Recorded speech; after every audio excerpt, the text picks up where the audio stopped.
नमस्कार, आप देख रहे हैं न्यूज़ फॉर नेशन। मैं आपके साथ अभिजीत सिंह। जिस तरह से बीते दिनों पटना एसएसपी मनवजीत सिंह ढिल्लों ने पीएफआई की तुलना आरएसएस से कर दी गई है, इसके बाद बिहार में काफ़ी राजनीतिक हो रही है। और आपको बता दें कि बीजेपी के जो नेता लोग हैं वो एसएसपी के बर्खास्त करने की मांग कर रहे हैं, और वहीं उनके सहयोगी पार्टी जेडीयू की बात करें और हम की बात करें तो एसएसपी के समर्थन में।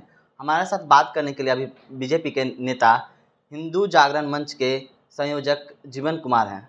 जीवन कुमार जी, पटना एसएसपी मनवजीत सिंह ढिल्लों पीएफआई की तुलना आरएसएस से कर दी है। देखिए, जानकारी के अभाव में कहीं भी कोई भी लोग कुछ भी कर सकते हैं, उसमें हमारा कुछ विशेष नहीं कहना है। बस इतना ही बात कहना है मुझे कि आरएसएस एक स्वयंसेवी संस्था है जो देश के लिए काम करती है, राष्ट्र हित के लिए काम करती है। आम जनता में बिल्कुल ये भ्रमित करने का किसी को मौका नहीं मिलना चाहिए। और आम जनता में ये बहुत स्पष्ट संदेश है कि आरएसएस एक तरफ पूरे देश में मानव कल्याण के लिए, राष्ट्र हित के लिए, राष्ट्र की सेवा के लिए और राष्ट्र के लिए समर्पित संस्था है। आप देख लीजिए, अभी हाल ही में कोरोना हुआ था। कोरोना में पूरे देश के लाखों लोग आरएसएस के कार्यकर्ता जो थे वो रोड पर उतर के बिना जान की परवाह किए मानव कल्याण में अपना पूरा समय दे रहे थे। और ऐसी संस्थाओं पर टिप्पणी करना बेहद ही निंदनीय है, और ये एक तरह से देखा जाए तो राष्ट्रद्रोह भी है। जब कोई भी संस्था, अभी बहुत लोगों को ये मालूम ही, बहुत लोग ये कहते हैं कि अभी हम देख रहे हैं सोशल मीडिया पे कमेंट्स चल रहे हैं, कुछ लोगों के राजनीति के चलते कुछ लोग सोशल मीडिया पे गलत गलत कमेंट्स कर रहे हैं, वोट के चलते कुछ लोग सोशल मीडिया पे गलत गलत कमेंट्स कर रहे हैं। ऐसा नहीं होना चाहिए। हमें ये कहना है कि आप केवल राजनीति से प्रेरित होकर कोई ऐसे कमेंट नहीं करें जिससे कि देश को क्षति हो, जिससे कि हमारे पूरे संस्कृति को क्षति हो। आप इस बात को अच्छी तरह समझें कि आरएसएस जो संस्था है देश के लिए काम करती है। आप देख लीजिए, वनवासियों के कल्याण के लिए, शिक्षा क्षेत्र में आइए, जब पूरे हिंदुस्तान में हमारा गवर्नमेंट का एजुकेशन के लिए सरकारी स्कूल की संख्या आप देख लीजिए कितनी है। आप देख लीजिए कि पैरेलली जो है आरएसएस ने पूरे देश में शिक्षा क्षेत्र में अपना काम करने के लिए विद्या भारती, शिशु भारती के नाम से कितना स्कूल खोला है। करोड़ों लोग वहाँ शिक्षा ले रहे हैं और धर्म और जाति से ऊपर उठ कर उसमें लोग काम कर रहे हैं। राजगीर के स्कूल के बात कीजिए, वहाँ पे राजगीर में सभी धर्मों के बच्चे पढ़ते हैं वहाँ पर। तो ये धर्म से ऊपर उठकर काम करने वाली संस्था है, जाति से ऊपर उठकर काम करने वाली संस्था है। ये केवल देश के लिए काम करती है, केवल राष्ट्र के लिए काम करती है। और ऐसी राष्ट्र के लिए और देश के लिए काम करने वाली संस्थाओं के बारे में गलत टिप्पणी करना बेहद ही शर्मनाक है। किसी के कहने पर भी हम ऐसा टिप्पणी नहीं कर सकते हैं, ये तो बिल्कुल ही गलत बात है। आप इस बात को अच्छी तरह समझने का प्रयास कीजिए। आरएसएस आज नहीं, आरएसएस पूरे देश में तो काम कर ही रही है। पूरे देश के अलावा विश्व में 80 देशों में काम कर रही है, और 80 देशों में मानव कल्याण और मानव सेवा के साथ ये हिंदुस्तान में राष्ट्र हित का काम कर रही है। यदि आरएसएस नहीं होती तो हमारी संस्कृति पे जिस तरह से पश्चिमी सभ्यताओं का हमला हुआ था, उन सारी पश्चिमी सभ्यताओं का हमला के बाद हमारी संस्कृति को बचाना बहुत ही मुश्किल था। लेकिन आज भी हमारी संस्कृति बची हुई है, और अपनी संस्कृति के कारण हम अनुशासन में जी रहे हैं। नहीं तो आज हम अनुशासनहीन होते। आज हमारी संस्कृति है तो हमारी अनुशासन बनी हुई घर में। आप देखिए, जिस घर में पूरा सब परिवार एक साथ रहते हैं और उसकी पूरी परंपरा बनी रहती है, तो वहाँ पर एक अनुशासन का माहौल रहता है। तो अनुशासन को बनाने के लिए भी एक संस्कृति की आवश्यकता है, जो देश में बहुत जरूरी है। याद कीजिए, आज 2014 से पहले जब नरेंद्र मोदी जी की सरकार नहीं थी, तो आदरणीय मोदी जी के पहले कौन लोग थे, और उन लोगों ने जो व्यवस्था देश को दिया था, लगातार वहाँ पे हमले हो रहे थे, कहीं बम बार्डिंग हो रहा था, लोगों के मन में डर हो गया था कि आज मॉल जाएंगे तो आज मेरा क्या होगा, आज शाम को वहाँ से सुरक्षित लौटेंगे कि नहीं लौटेंगे। ये बात लोगों के मन में भय व्यक्त हो गई थी। उत्तर प्रदेश में आए दिन दंगे हो रहे थे, पता ही नहीं था लोगों को कि कहाँ दंगा हो जाएगा। लोग घर से निकलने से पहले इस बात को मन में लेकर चलते थे कि कम से कम शाम को हम सुरक्षित पहुंच जाएं, हे ईश्वर, हम शाम को घर में सुरक्षित पहुंच जाएं। तो ऐसी व्यवस्था को बदलने के लिए आदरणीय मोदी जी ने राष्ट्र हित से प्रेरित होकर, वो भी तो आरएसएस से जुड़े हुए थे, राष्ट्र हित से प्रेरित होकर, राष्ट्रवाद से प्रेरित होकर, तो ऐसी संस्था से प्रेरित होकर उन्होंने इस तरह का पूरा देश में कदम बढ़ाया, और आज देश में एक अमन चैन शांति का माहौल है।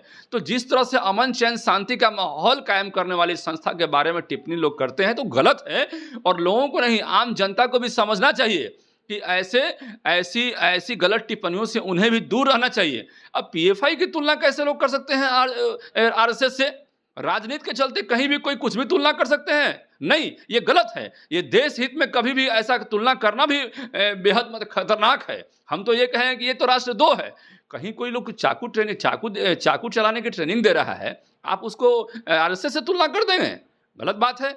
अब वनवासियों के लिए देखिए कितना देश में काम हो रहा है, अब आदिवासियों के लिए देखिए देश में कितना काम हो रहा है। आरएसएस तो ऐसे ऐसे जगहों पे काम करती है जहां पर ये मान के चलिए कि वहां पर जंगलों में लोग नहीं जाना पसंद करते हैं, वहां पर जंगल में जाके बिना लोभ के, बिना लालच के लोग वहां काम करते हैं। तो बिना लोभ, बिना लालच के जब जो संस्था काम कर रही है देश में, देश हित के लिए, राष्ट्र हित के लिए, तो उन संस्थाओं के बारे में हमारा अप्रिसिएशन होना चाहिए। लोगों को चाहिए कि उसको प्रेरित करें, उसको उत्साहित करें। आज उसी संस्था के प्रेरणा ने मोदी जी ने, आप देखिए भाजपा की सरकार ने पूरे देश में अमन, चैन, शांति की स्थापना किया है। नहीं तो आज आपको मन में डर होता कि पता नहीं आज शाम में क्या होने वाला है। पूरे देश में, उत्तर प्रदेश में जब योगी जी की सरकार बनी तो लोगों ने कहा कि सब दंगाइयों की सरकार बन गई है। आप इस बात को बताइए, जब से योगी जी की सरकार बनी तो उनके पिछले सरकार की मैं तुलना करता हूं, एक भी दंगा नहीं हुआ। क्यों नहीं दंगा हुआ? अमन, चैन, शांति की स्थापना हुई और हर धर्म के लोगों ने वोट दिया। जिस धर्म को लोग प्रभावित करना चाहते हैं उनके लोगों को गुमराह करके, और वहां पे ऐसी आतंकवादी संस्था जो है, ऐसी संस्था जो मतलब कि गलत मतलब कि बातों को, भ्रांति फैलाने का काम करती है देश में, तो आप समझ लीजिए उनकी क्या स्थिति है। हमें एक ही बात कहना है कि कभी भी किसी के बहकावे में आकर भी हमें गलत चीज को प्रेरित नहीं करना चाहिए। देश में जब अमन, चैन, शांति की स्थापना करने के लिए हम सबों का दायित्व है, हम सभी लोग संकल्पित हैं, तो उसकी स्थापना करने के लिए हमें वैसी संस्थाओं को प्रेरित करनी चाहिए, उत्साहित करनी चाहिए जो संस्था देश में अमन, चैन, शांति की स्थापना के लिए सैकड़ों कार्यक्रम चला रहे हैं। 1 लाख से ऊपर प्रकल्प हैं इस संस्था के जो काम कर रहे हैं देश में, करोड़ों लोग उससे लाभान्वित हो रहे हैं। ये कोई प्रॉफिटेबल संस्था नहीं है, देश के लिए समर्पित संस्था है जो देश के लिए काम करती है। आज आप और हम अपनी संस्कृति को बचाने के लिए हर तरह का प्रयास करते हैं, तो उसमें सबसे अग्रणी संस्था आपकी आरएसएस है। मैंने अभी कुछ समय पहले कहा कि आप उसमें जाइए, उसके स्कूलों में धर्म से ऊपर उठकर सभी धर्मों के बच्चे पढ़ते हैं, तो ये अपने आप में गरिमा वाली बात है, ये बहुत बड़ी बात है। लोग जो लोग संस्थाएं चलाते हैं, तो उन संस्थाओं को भी झांकने का काम कीजिए, वो कौन सी संस्था चला रहे हैं और कौन सा वो ट्रेनिंग दे रहे हैं। उनका सिर्फ और सिर्फ मकसद है हिंदुस्तान को खंडित करना, बर्बाद करना, यहाँ धर्म विशेष, समुदाय विशेष को एक ग्रुपिंग करना। क्या जरूरत है? हम पूछते हैं कि इस देश को इस्लामिक राष्ट्र बनाने की जरूरत क्या है? क्या जरूरत आ पड़ी है? आपको इसकी आवश्यकता क्या पड़ी है? आप ये क्यों नहीं कहते हैं कि हमारे बच्चों को स्कूली शिक्षा दीजिए, हमारे बच्चों को जीने का अधिकार दीजिए? आप उस पर क्यों नहीं आंदोलन करते हैं? तो इस्लामिक राष्ट्र बनाने पर आंदोलन क्यों करते हैं? आप इस्लामिक राष्ट्र बनाने पर आंदोलन क्यों करते हैं भाई? हम पूछते हैं कि आप इस पर आंदोलन कीजिए ना, कि आपके बच्चे को समान अधिकार मिल रहा है कि नहीं मिल रहा है। तो इस देश में जितने भी सरकारी सुविधाएं दी जा रही है, उन सुविधाओं से कहीं तो आपका बच्चा वंचित नहीं रह रहा है, तो उस पर बात कीजिए। तो ये गलत डायरेक्शन में देश को ले जाने का जो लोग काम कर रहे हैं राजनीति से प्रेरित होकर, ये बहुत ही खतरनाक चीज है।